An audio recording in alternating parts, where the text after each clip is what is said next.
हम हर दिन इंटरनेट का इस्तेमाल करते हैं, लेकिन क्या कभी इस बात पर गौर किया है कि स्क्रीन के पीछे असल में चल क्या रहा है? आज हम इस एक्सप्लेनर में उसी अदृश्य लेकिन बेहद शक्तिशाली बुनियादी ढांचे से पर्दा उठाने जा रहे हैं। जब भी कोई मैसेज भेजा जाता है या कोई वीडियो स्ट्रीम होता है तो उसके पीछे अनगिनत फिजिकल डिवाइसेस और एक पूरा का पूरा जाल काम कर रहा होता है। आज हमारा मकसद उन्हीं अदृश्य आधारशिलाओं को समझना है जो इस पूरी दुनिया में डिजिटल कनेक्टिविटी को मुमकिन बनाती हैं। तो चलिए सीधे आज के एजेंडे पर नजर डालते हैं। हम इस टॉपिक को 4 मेन हिस्सों में बांटेंगे। पहला, कनेक्टेड दुनिया का एक बेसिक ओवरव्यू। दूसरा, नेटवर्किंग का दिलचस्प विकास और इतिहास। तीसरा, अलग अलग तरह के नेटवर्क के प्रकार। और आखिर में वो फिजिकल हार्डवेयर जो असल में हम सबको जोड़ता है। भाग 1, कनेक्टेड दुनिया में आपका स्वागत है। तकनीकी हार्डवेयर और तारों के उस भारी भरकम जाल में उलझने से पहले बेहतर होगा कि हम इसकी एक मजबूत वैचारिक नींव तैयार कर लें। स्टीवर्ट किर्कपैट्रिक का ये विचार वाकई बहुत ही दिलचस्प है। वो कहते हैं कि धोखेबाज या अफवाहें मानव व्यवहार की कमजोरियों का फायदा उठाकर फैलती हैं। मतलब वो हमारे ह्यूमन ऑपरेटिंग सिस्टम को हैक करती हैं। जरा सोचिए, ये इंसानी प्रणालियों और हमारे कंप्यूटर नेटवर्क्स के बीच कितना शानदार समानांतर है। दोनों का ही डिजाइन कुछ ऐसा है कि इंफॉर्मेशन बहुत तेजी से और हर दिशा में फैल सके। तो अगर एकदम बेसिक स्तर पर पूछा जाए कि कंप्यूटर नेटवर्क आखिर है क्या, सिंपल सी बात है। ये 2 या उससे ज्यादा कंप्यूटरों या डिवाइसेस का आपस में एक जुड़ाव है।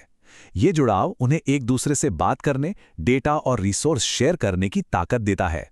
और हाँ, ध्यान देने वाली बात यह है कि ये डेटा किसी एक बड़े बंडल में नहीं जाता, बल्कि पैकेट्स नाम के छोटे छोटे टुकड़ों में टूटकर ट्रैवल करता है, जिससे स्पीड और एफिशिएंसी दोनों बनी रहती हैं।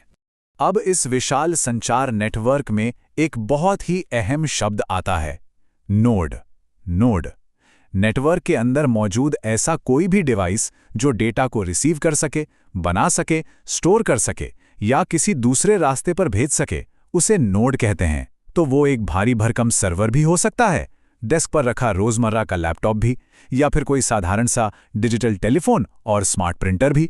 भाग 2, नेटवर्किंग का विकास। अब थोड़ा पीछे चलते हैं और डिजिटल कम्युनिकेशन के इतिहास के पन्नों को पलटकर एक छोटी सी टाइम ट्रैवल जर्नी करते हैं। अब यहाँ दिलचस्प बात यह है कि ये सब कितनी तेजी से हुआ। 1961 में कोल्ड वॉर के दौर में आरपैनेट का आइडिया आया। 1969 में UCLA और स्टैनफोर्ड के बीच इंटरनेट का वो ऐतिहासिक पहला मैसेज भेजा गया।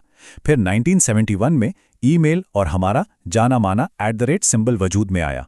1983 में DNS यानी डोमेन नेम सिस्टम की शुरुआत हुई और 1990 में वर्ल्ड वाइड वेब ने तो दुनिया ही बदल कर रख दी। और जरा स्पीड देखिए, 1997 आते आते हमारे पास पहला वाईफाई स्टैंडर्ड भी आ चुका था।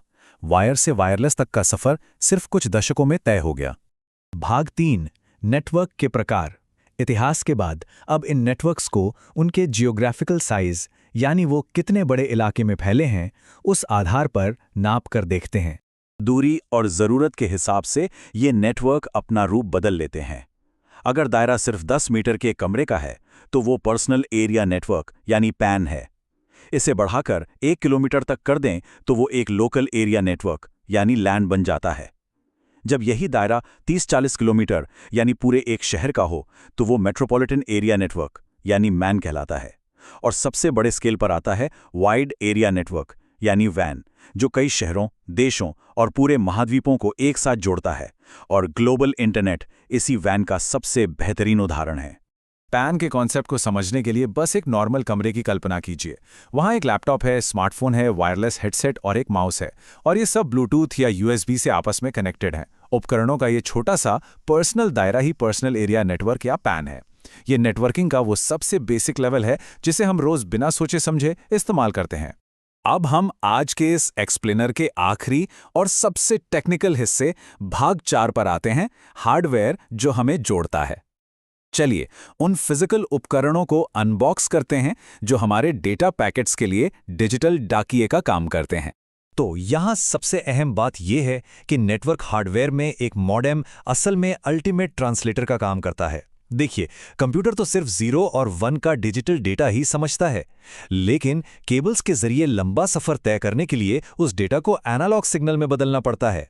तो सेंडर की तरफ मॉडेम मॉड्यूलेटर बनकर डिजिटल को एनालॉग में बदलता है और रिसीवर के पास पहुंचने पर डीमॉड्यूलेटर बनकर उस एनालॉग सिग्नल को वापस डिजिटल में कन्वर्ट कर देता है।